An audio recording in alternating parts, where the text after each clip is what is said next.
temos uma grande convidada, a irmã Racina. Ela é uma psicóloga e hoje temos a oportunidade de recebê-la. Seja bem-vinda, irmã Racina, ao nosso podcast. Obrigada. A irmã Racina, ela é profissional de saúde e hoje nós vamos falar sobre alguns tópicos relacionados com a saúde emocional, a saúde mental. Mas vamos falar um bocadinho sobre a ansiedade, vamos falar sobre o stress e vamos falar sobre depressão. E em torno dessa nossa conversa, vamos abordar a questão de como nós, como sociedade, podemos apoiar, como identificar e como lidar com o stress, a ansiedade e depressão. Então, irmã Racina, todos os dias da nossa vida, não é? Nós encontramos ou convivemos com pessoas que, tanto quanto trabalham conosco, são felizes, aparentemente, mas que estão travando batalhas, não é? Elas estão travando guerras, não é? Elas têm ansiedade, elas têm depressão, stress e sentem-se solitárias, não é? Então, gostava da sua abordagem, um bocadinho do seu conhecimento em relação a esse tema, sobre a questão na sua percepção, não é? Aliás, poderia se apresentar antes de eu avançar? Tá certo. Eu chamo-me Racina Maulana Nimai, sou psicóloga clínica e também trabalho como técnica de psiquiatria. Muito bom. Na sua opinião, irmã Racina, o que é estresse de fato? Quando nós ouvimos, porque ouvimos muito falar lá fora, estou muito estressado, estou estressada, estou ansioso, estou ansiosa, estou deprimido, estou deprimida. O que é isto? Ok. Assim, normalmente nós usamos essas palavras, né, no senso como depressão, estou deprimida, estou ansiosa, não é? Estou estressada, mas não estamos a enquadrar como deve ser. Qualquer um pode experimentar uma ansiedade, pode experimentar uma depressão, um sentimento de depressão, de ansiedade ou do estresse. Mas quando nós olhamos o estresse, não é? É um evento que acontece, é uma reação preparatória ou a posterior a um evento, a um acontecimento. Por exemplo, o apanhar chapa, não é? Já gera-nos aquele mal-estar, sabe? Que irei apanhar o chapa, serei apertada, já gera mesmo aquilo que nós chamamos de estresse. Diferente já da ansiedade. A ansiedade é um evento, não é? É uma hipertensão, não é? Isto que acontece, uma tensão de um acontecimento que ainda não, de um evento futuro, não é? Ou por outro, eu sei que é de fazer um teste, ainda nem fiz o teste, mas já me gera este sentimento de medo, esta tensão, em algum momento uma rigidez, né, da musculatura, um palpitar do coração. Então, isso nós podemos chamar de uma ansiedade. Mas vai depender da intensidade, porque para eu dizer que eu sou ansiosa, porque qualquer um pode ficar com medo de alguma coisa que provavelmente ainda não aconteceu, não é? Não vamos dizer que essa pessoa é ansiosa só pelo fato de ter experimentado este medo.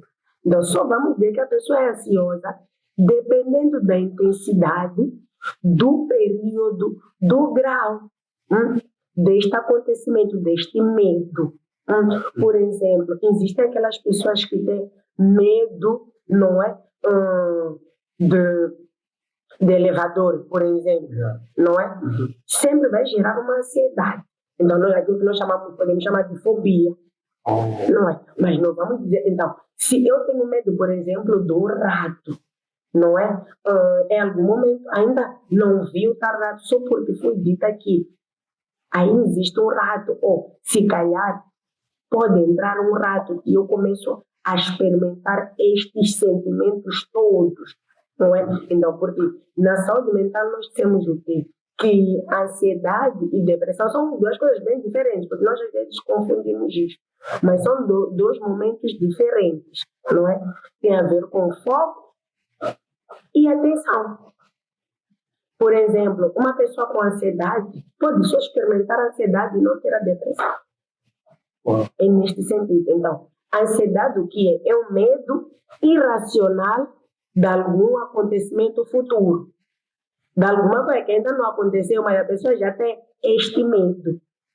E o medo é excessivo. Aí sim nós chamamos de ansiedade, porque vai gerar o quê? Uma instabilidade emocional que é física. Vai ter medo, vai ter uma palpitação, tremores, vai ter uma prisão nos músculos. Isso nós chamamos de ansiedade. Enquanto que depressão é quando nós experimentamos uma tristeza profunda.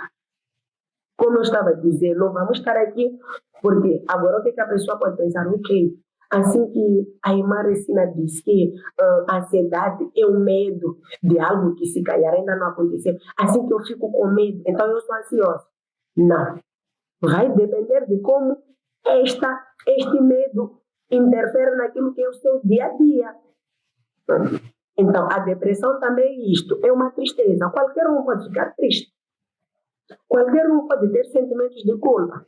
Qualquer um pode ter um sentimento de desânimo, pode ter falta de apetite, mas vai depender do período, da intensidade. Essa tristeza, por exemplo, perdi meu pai no mês antepassado, por exemplo.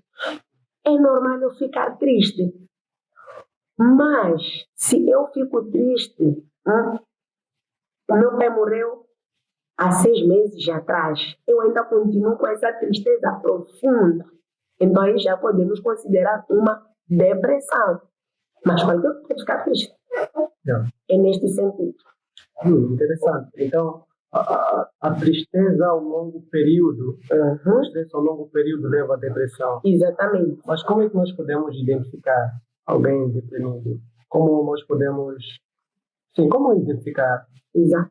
É assim, irmão Benjamin, cada pessoa tem sua personalidade, tem seu caráter, tem seu jeito, sua forma de ser, não é? Qualquer um, por exemplo, o irmão Benjamin é conhecido no seio familiar, que é uma pessoa conversadora, é uma pessoa extrovertida, mas depois de um tempo muda aquilo que é o seu padrão de vida, tende a se isolar mais, fica sempre triste. Então é aí onde nós começamos a ver esses sinais de alerta, que a pessoa já não é aquela pessoa que nós habitualmente conhecemos, é aquela pessoa que conversa. Então, quando tem essa tendência a se isolar, porque existe, como eu estava a dizer, cada pessoa é uma pessoa.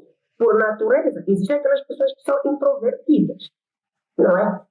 Mas, quando esta pessoa muda, porque nós começamos a ter um sinal de alerta na mudança de comportamento desta pessoa, na mudança de rotina desta pessoa. Era uma pessoa que, por vezes, é uma pessoa que cuida-se, não é? Tem uma aparência, não é? Cuida da higiene pessoal, mas de um tempo para cá, para ela vestir como não, tudo igual. É tudo igual. Uma pessoa com sempre cabisbaixa, uma pessoa, sinal de alerta também, muitas vezes nós temos assim, é frescura, sempre fala de morte, se eu pudesse dormir e não acordar, seria melhor para mim. Se eu pudesse desaparecer, então este é um sinal de alerta que nós temos que começar a perceber que não, alguma coisa aqui não está bem. Porque a pessoa chama a atenção, mostra sinais, e as pessoas muitas das vezes, no senso comum, dizem, alguém quando quer se matar diz. Sim, a pessoa diz, tem várias formas. Então são esses sinais de alerta que nós temos que começar a perceber nesta pessoa. Este isolamento.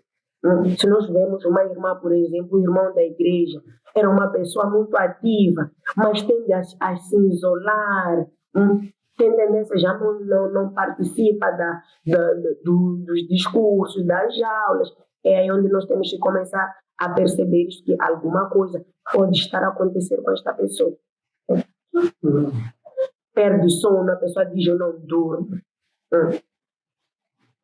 Eu não valho nada, eu sou uma pessoa que não tem nenhum interesse, minha fala, a minha partida não fará diferença na vida das pessoas. Então, são esses sinais de alerta. De repente, estamos a ver a pessoa já não se alimenta como deve ser, já não veste como deve ser, já não se cuida como deve ser. Então, é isso que nós temos que começar a perceber que sim, esta pessoa pode estar diante de uma depressão. Interessante o que tu disseste. Mas agora a minha questão que acompanha essa explicação sobre a identificação de alguém com depressão ou que esteja deprimida, como nós podemos abordar? Porque uma das características é que elas tendem a se isolar. Como nós podemos abordar, como falar com elas, como oferecer suporte? Suponhamos que elas não vão dizer de uma forma direta que estão deprimidas. Nós identificamos esses sinais, como podemos dar esse suporte? Sim. Principalmente para nós que estamos aqui na igreja, não é? Uhum. Procurar saber da irmã como está. Bom dia, irmã, tudo bem? E se eu era uma pessoa ativa, torna-se inativa, não é? Temos que aproximar a pessoa, ligamos para a pessoa, procuramos saber como é que ela está. Não julgarmos a pessoa, mas sim buscarmos apoiar mais. Ela em algum momento vai sentir-se, não é, amparada. O que é que nós temos que fazer? Existem irmãos que, normalmente, que nem aqui na igreja, nós temos as duplas, não é? De ministração. Sim, através destas duplas, não é? Nós sempre visitamos a pessoa, procuramos saber, ligamos para a pessoa. Então, nós vamos verificar que não. A irmã não é mesmo, porque é aquilo que eu estava a dizer. Uma doença, sempre quando nós conseguimos ver, então existem lá os sinais, não é? A pessoa vê, não, parece que hoje a irmã está meio cabisbaixo. Então, podemos aproximar a irmã, não é? Abrimos nosso coração, apoiamos, mostramos nossa disponibilidade de apoiar esta pessoa. Ainda que ela não nos conte, se nós chegarmos, por vezes, cumprimentamos a irmã, procuramos saber como é que ela está, irmã, que Deus te abençoe, irmã. Então, já é um ponto para esta pessoa. É um ponto. Então, nós vamos perceber nesse sentido. Na verdade, nós conhecemos cada irmã, não é? Se nós percebemos que esta pessoa está deprimida, é porque é do nosso convívio. Então, se era uma pessoa extrovertida, uma pessoa participativa, já não participa, mas procura perceber, irmão, como é que está tudo bem. Então, só que existem aquelas que, por vezes, ainda que seja uma administradora, né, não tem esta ligação. Então, podemos procurar aquela pessoa que é mais chegada a ela, para procurar perceber como é que a irmã está, porque às vezes até a irmã nem percebe que ela está neste sofrimento.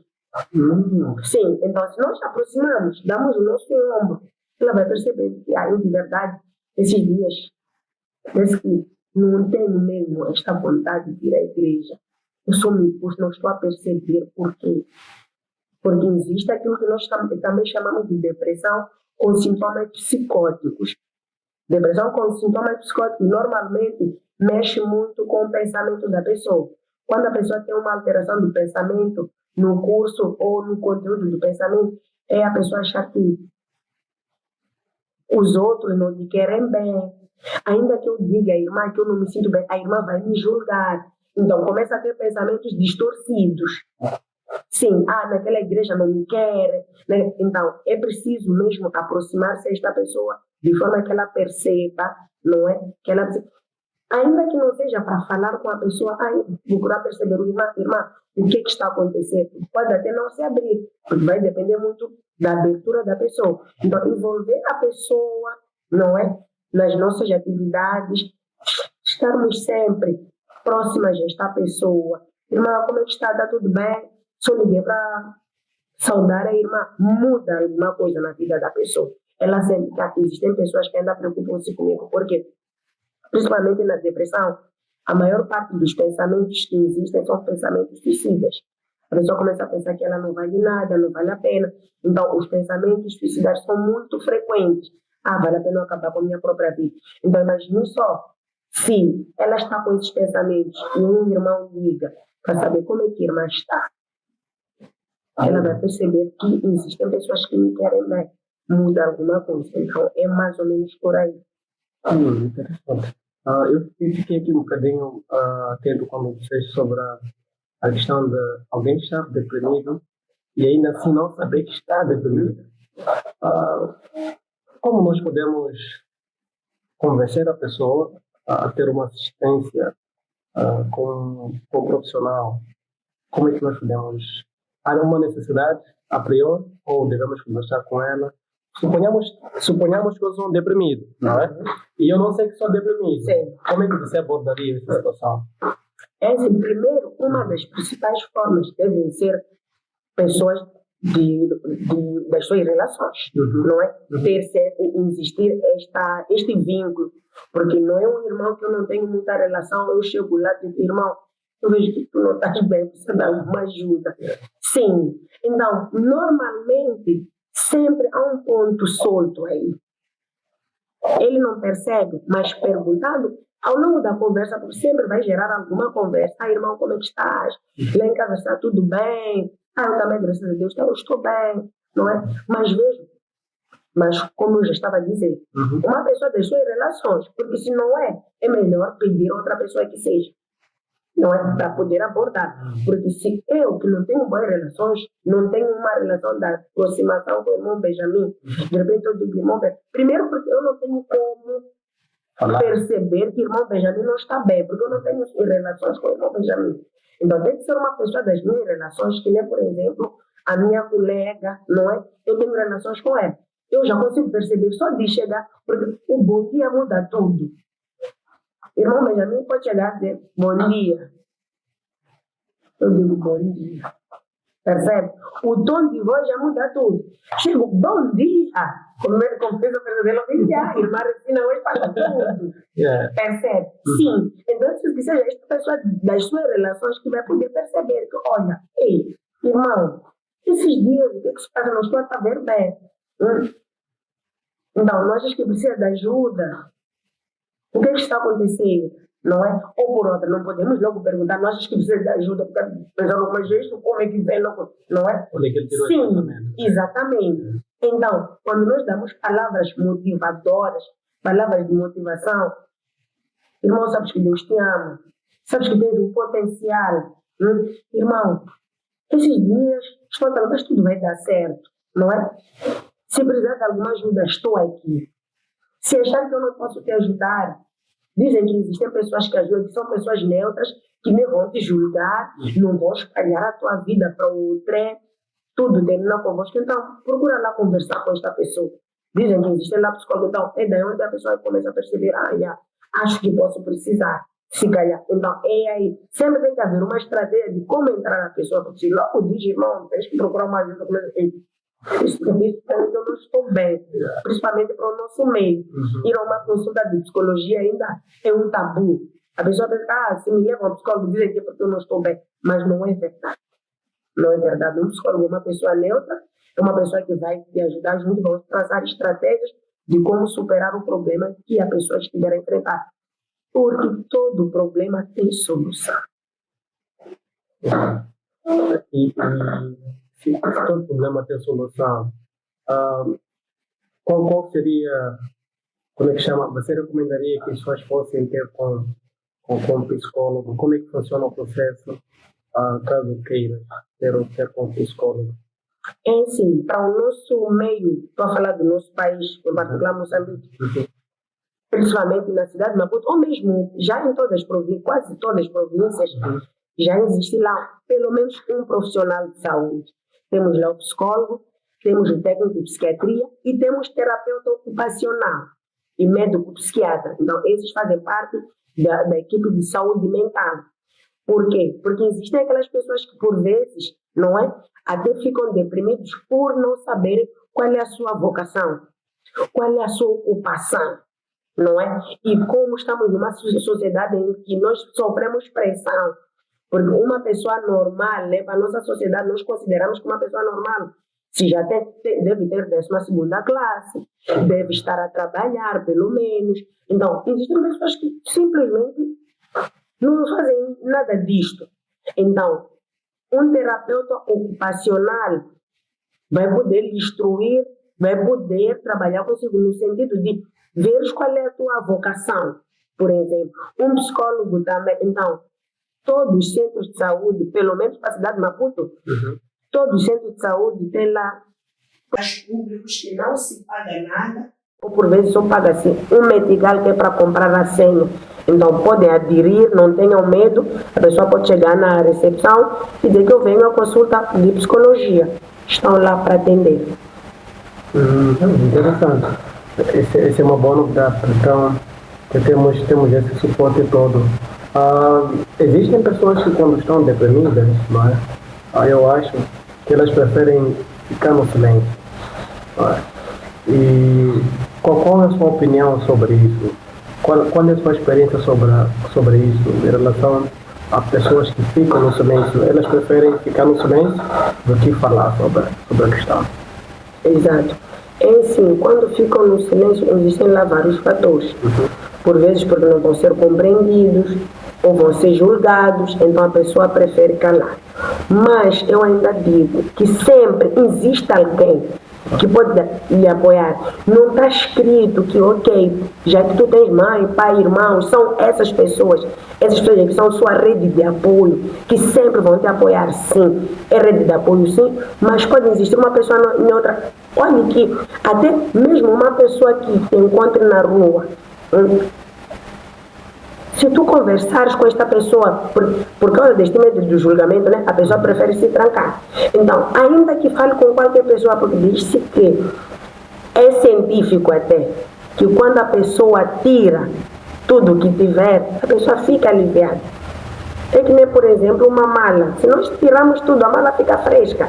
Então, mas se nós acumulamos as coisas lá, qualquer coisa, estamos lá acumulando, as gavetas já não aguentam, ficam sobrecarregadas. Então, para dizer que a pessoa devemos ter hábito, porque graças a Deus, o Pai Celestial deu-nos este dom maravilhoso, deu-nos este corpo, não é? Que nós podemos usar. Temos nossa boca, temos nossos membros, não é? Que se não conseguimos verbalizar, podemos até gesticular, não é? Então, há uma necessidade de sempre nós temos que falar. Precisamos, é necessário que a pessoa tire tudo o que ela sente. Então, é sempre bom, se a pessoa tiver algum problema, procure qualquer ajuda, é bem-vindo. Porque nós não sabemos de onde é que a ajuda virá. E o Pai Celestial sempre usa as pessoas. Nós nunca, talvez noutra vida, né? Mas agora nós nunca veremos o Pai Celestial a dizer, estou aqui, Senhor Pai Celestial, estou a vir te dizer, faz isso, ou saia daqui. Não, Ele usa as pessoas. Então nós nunca sabemos quem é a pessoa que vai. Olha, que dias que a pessoa pode ficar numa situação de hoje eu não estou com nada.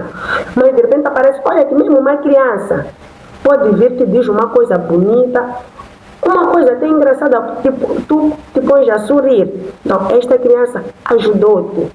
Então, é preciso valorizarmos isto. Então, esta pessoa que não se cale, sempre busque ajuda, tirar esses pensamentos que estão enraizados, pensamentos recalcados que a pessoa pensa, se eu for a contar vai me julgar, se eu for a contar isso, se calhar nem vai te julgar. Então, experimenta para ver o que acontece. Porque às vezes nós perdemos a oportunidade de sermos salvos porque nós começamos a criar estereótipos, começamos a criar pensamentos negativos. Não vai dar certo. Não vai dar. Mas por vezes são situações de fato intrínsecas que fazem com que o indivíduo não confie nas pessoas. Talvez também por causa da nossa sociedade, da nossa forma de ser. Porque a pessoa começa a pensar, ok, eu ainda que conto a irmã fulana, depois vai contar o outro, depois, então, a perda de confiança também faz com que as pessoas se fecham. Mas mesmo assim sempre existe alguém que vai lhe ouvir. Quer pastor, quer o bispo, quer um colega do serviço, quer qualquer pessoa pode lhe apoiar. Muito bom, muito bom. Então, aconselho que as pessoas possam se expressar. Possam falar. É necessário. Se quiserem, gritem. Sim, gritem, mas tirem o que vocês têm dentro de vocês. Mesmo que seja para ir a uma praia, um sítio deserto, chegar a dar um grito. Porque qualquer problema, nós vamos acumulando. Vamos absorvendo aqueles problemas e chegamos numa fase em que o nosso organismo já não aguenta. Então é por isso que começamos a desenvolver essas perturbações. Começamos a ter essa depressão, a termos essa ansiedade. Por quê? Porque o nosso organismo já não suporta. Sim. Então há uma necessidade de conversar, buscar ajuda. Muito bom, muito obrigado por partilhar este ponto essencial que nós precisamos buscar ajuda. E a questão que eu tenho aqui agora, irmã Lucina, é até que ponto nós, como sociedade, devemos apoiar com as nossas próprias ferramentas. Falaste agora aqui da questão que nós somos a rede de apoio. Identificamos alguém, vamos ajudando, vamos falando, vamos enaltecendo a pessoa, falando sobre o qual a pessoa é importante e outros meios diferentes, dependendo de pessoa para pessoa. Até que ponto nós vamos fazendo isto e depois recorrer a um profissional para poder cuidar da pessoa? Primeiro, o que deve se perceber é que a depressão ou qualquer outro sinal e sintoma, né? Qualquer problema, não é? É o sintoma. A causa está lá. O que deve acontecer primeiro, porque o que causa a depressão? Existem vários fatores. Fatores ambientais, fatores sociais, fatores comportamentais. Percebe? Então, é preciso que primeiro trabalhemos com isto. Porque ainda que a gente queira apoiar esta pessoa, vejamos só, se é uma pessoa que tem problemas conjugais, não é? Nós até podemos convidar a pessoa a procurar uma ajuda, não é? A ir a um psicólogo, a ir a um bispo, não é? Mas se não resolve o problema de base, não estaremos a fazer nada. É preciso que a pessoa resolva o problema de base. Porque é aquilo que eu estava a dizer, a depressão são sinais e sintomas que estão lá, que criam este diagnóstico que nós damos o nome de depressão. Mas esses sinais e sintomas têm causa. Então temos que tratar esta causa aqui. Enquanto não tratamos a causa, ok, podemos fazer as psicoterapias, havendo necessidade até de envolvermos farmacologia e comprimidos para a pessoa poder dormir. Mas se ainda está naquele problema, não estaremos a fazer nada. Então há uma necessidade de primeiro resolvermos o problema de base. Procurar perceber o que é que me causa este sofrimento. Por que me causa? Por que eu me isolo? Sim, porque eu não sou aceito na minha família, por exemplo. Então, é preciso resolver esta questão de aceitação. Ok, nós queremos a aprovação das pessoas, por exemplo. Se eu não sou aprovada, então eu não posso viver, não sou nada. Não. Há uma necessidade de adotar estratégias, não é? Da pessoa viver, não é? Porque nós, na sociedade ou na vida sempre nós vamos ser ou apoiados ou reprovados. Então, se eu não sou aprovado, vou me deprimir. Então, eu tenho que arranjar ferramentas de ser resiliente a essas situações. Ok, eu ainda que não tenho alguém para me apoiar, mas eu tenho o Pai Celestial. Se eu respiro, se eu ando, é graças a um ser, não é? E eu buscar esta fé, eu ter esta fé que eu preciso de me curar, eu preciso estar bem. E por aí. Então, a sociedade precisa dar este apoio à pessoa. Mas se ainda é julgada, não estamos a fazer nada. Por exemplo, alguém tenta suicídio. Estamos a chegar, nós falamos, senhora, você queria se matar por quê? Não está vendo? Você quer deixar de viver mesmo? Uma pessoa quando quer se matar até arranja coisas mais letais, não é isso que você tomou. Aí estamos a afundar mais a pessoa. Não estamos a ajudar. Não estamos a ajudar. Não, porque na verdade, irmão Benjamin, nesta vida ninguém quer morrer. Mas a pessoa, se ela acaba puxando, por exemplo, num comprimido, puxando num gatilho, é porque acha que não tem solução. Não tem ferramenta, já não tem solução. Então prefere acabar com a sua própria vida. Mas ninguém quer morrer. Então, se esta pessoa é apoiada não é julgada, recuperamos esta pessoa. Então a sociedade precisa fazer isto, apoiar mais a pessoa a perceber que não há saúde sem saúde mental.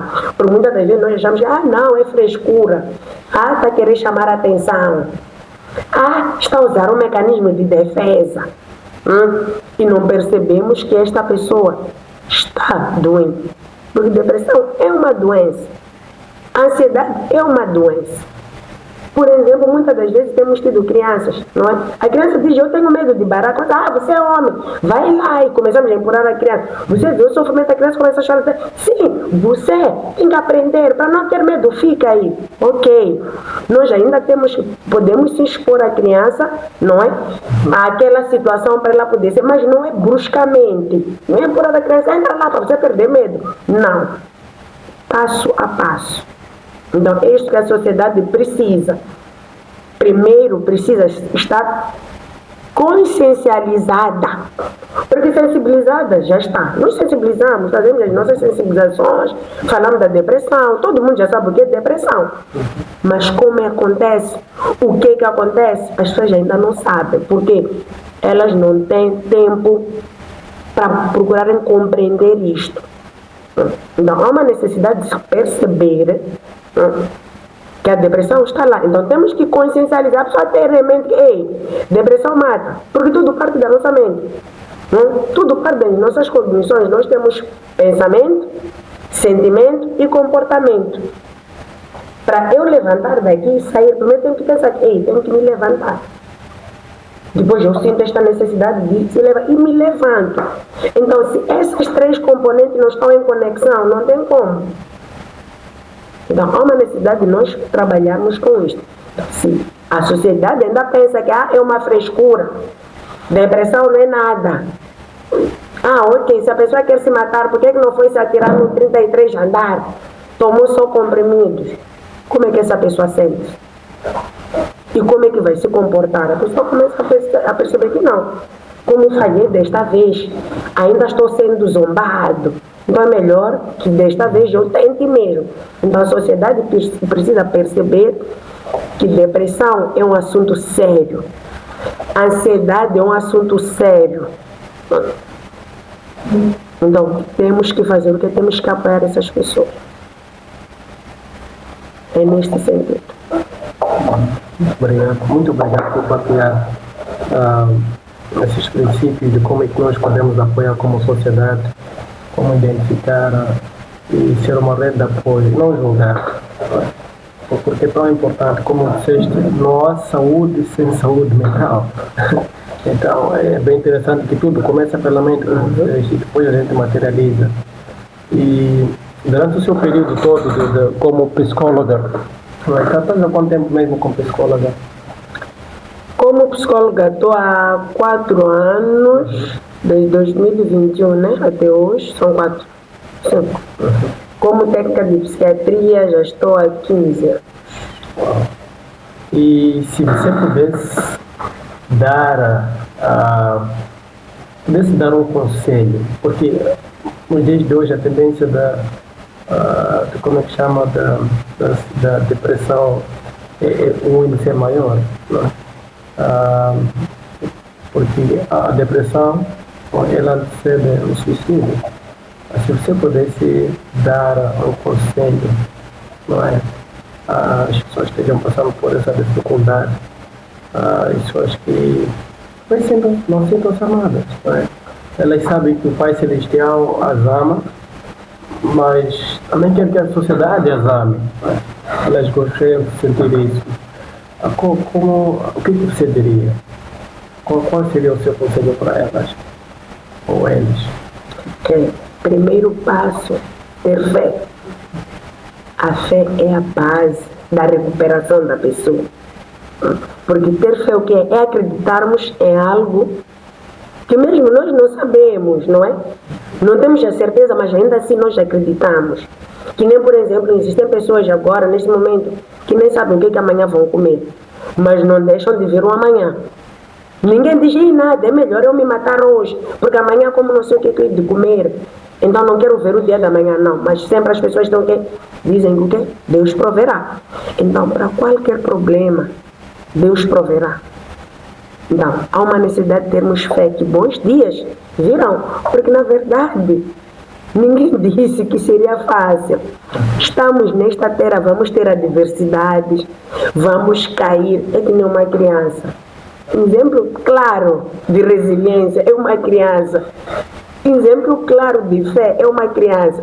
Uma criança levanta, cai, quantas vezes for necessário, mas ela nunca desiste. Até que um dia ela acaba levantando e caminha por ela só. Então é aquilo que deve acontecer com cada um de nós. Perceber que hoje caí, mas amanhã é outro dia. É uma aprovação. Ontem caí, levantei-me, hoje novamente estou a cair. Algum propósito existe. É uma aprovação, mas eu irei me levantar. Então, o meu conselho é que as pessoas devem ser resilientes. Perceberem que sim, estamos numa sociedade, estamos num mundo em que existem situações que dependem de nós e outras que não dependem de nós.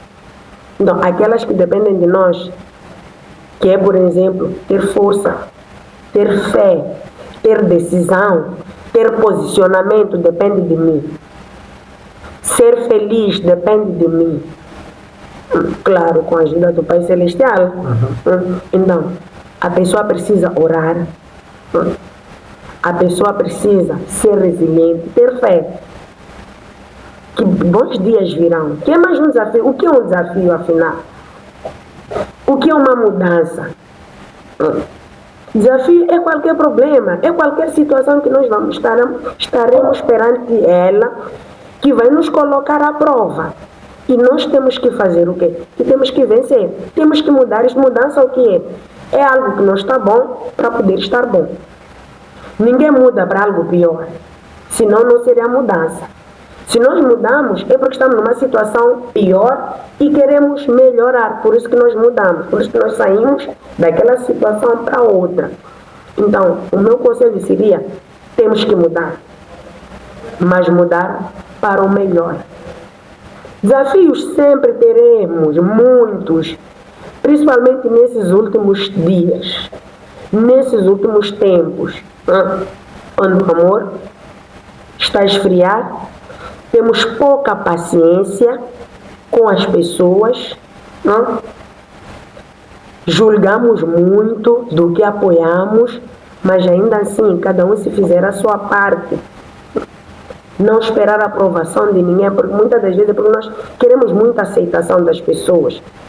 Nós temos que ter a aceitação que nós temos que ter é nossa. E do Pai Celestial. Se eu me aceito, é porque o Pai Celestial também aceitou-me. Então isto é que importa. O resto, com o tempo nós vamos conquistando.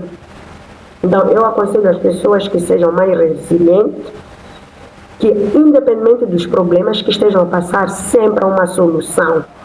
Problemas existem para nós, são desafios, mas nós temos que ultrapassar. Nós temos que trabalhar no sentido da gente ultrapassar. Então seria o meu conselho. Se alguém está numa situação de depressão, ainda que seja difícil, procure ajuda, levante, ainda que seja em passos pequenos, já é um ganho. Então, é este o meu conselho que eu tenho para dar às pessoas. Que busquem ajuda. Que olhemos para as pessoas que estão ao nosso redor. Porque, por vezes, quando nós estamos perante uma situação, até nós esquecemos que existem pessoas que nos queiram bem. Que ainda não nos dê, porque às vezes nós pensamos que alguém gosta de nós quando nos dão algo material. Não é? Não. Um simples olá, como está, é muito. Hoje em dia, por exemplo, existem situações que tenho visto, muito, principalmente para nós os pais, nós cuidamos mais do que educamos. Interessante. Nós cuidamos mais do que educamos. É assim, cuidar ok, posso te dar uma camisa, não é? Dou-te uma chávena de chá, dou-te um iPhone, estou a fazer o quê? Estou a cuidar. Educar é te dar um iPhone e dizer, filho, este telefone é para tu usares para fins produtivos, é para tu usares para a escola, é para tu poder tá perceber, isto é que é educar. Mas ultimamente nós não educamos, razão pela qual, porque nós corremos muito, trabalhamos muito com os nossos filhos, queremos dar o melhor, mas será que o melhor é material? Esquecemos do fundamental, que é o emocional. Muitas das vezes, nós, pais, né, nossos filhos têm seus quartos. Talvez só batemos porta, esteja aí, ok, fechamos. O que ele faz lá, o que ele pensa lá, nós não estamos nem aí. Nós estamos a ver que ele está dentro de casa. Mas pode estar dentro de casa enquanto está no mundo. Estar fisicamente aqui, mas emocionalmente, psicologicamente, está muito fora disto. Então, há uma necessidade de começarmos já a educar nossos filhos. E não só cuidar. Cuida-se de um animal. Podemos cuidar de um animal. Dá-me lá a casinha, não sei o quê. Não é? Mas educação vai muito além de cuidar. É mostrar à criança como viver, saber que deve comer e tirar o prato. E, se possível, ir lavar o prato. Que não existirá alguém que possa fazer isto por ti. Então, isto, quando nós fazemos isto, é uma forma também do quê? De habilitarmos esta criança, capacitarmos esta criança que ainda amanhã vai ter como adotar estratégias, não é? De sobrevivência, estratégia de resolução de problemas, porque hoje em dia nossos filhos já não toleram frustrações, porque já não sabem ser dito, eles não conhecem a palavra não. É só sim, sim, sim, sim, sim. Então, no dia que eles são ditos não, ficam frustradas. Então, é aí onde surgem depressões, onde surgem ansiedades, porque eu não sou compreendido, não sou percebido. Então, há uma necessidade de educarmos estas crianças. É neste sentido. Muito obrigado por esclarecer, educar e cuidar. É importante. Eu gostei do que você falou quando disse que, ok, eu te dou um celular, mas para além de só dar, em vez de só dar, eu te explico o que você deve fazer com ele. Isso dá um senso de responsabilidade. Né? E muito obrigado também, irmã Racina, por tomar esse tempo e pela disponibilidade em poder falar a nós sobre a saúde mental. Né? É uma questão que apocou da nossa sociedade. E temos uma profissional para poder falar sobre isso. É tão importante quanto os dias anteriores. Né? Os dias de hoje são dias de muita turbulência, como disseste, os dias em que o amor tem resfriado. E quando o amor esfria, a depressão. Né? Então, muito obrigado por darmos esse tempo, essa oportunidade e privilégio de poder falar a nós hoje. Então, nós estamos chegando à reta final do nosso programa e gostava de expressar a nossa gratidão por nos acompanhar até aqui. E se gostaste do vídeo, se aprendeste algo, se conheces alguém que esteja passando por essa dificuldade, ajude ela, de acordo com as orientações aqui dadas. Este programa ou este episódio não substitui orientações dos psicólogos ou o médico que tenha lhe dado. Muito pelo contrário, o objetivo é de divulgar esta informação a fim de que possam aderir e possam estar abertos para receber. Desde então, gostava de encerrar este programa. Irmã Racina, mais uma vez, muito obrigado por dar-nos esse tempo. Então, pessoal, até lá. Muito obrigado. Obrigada.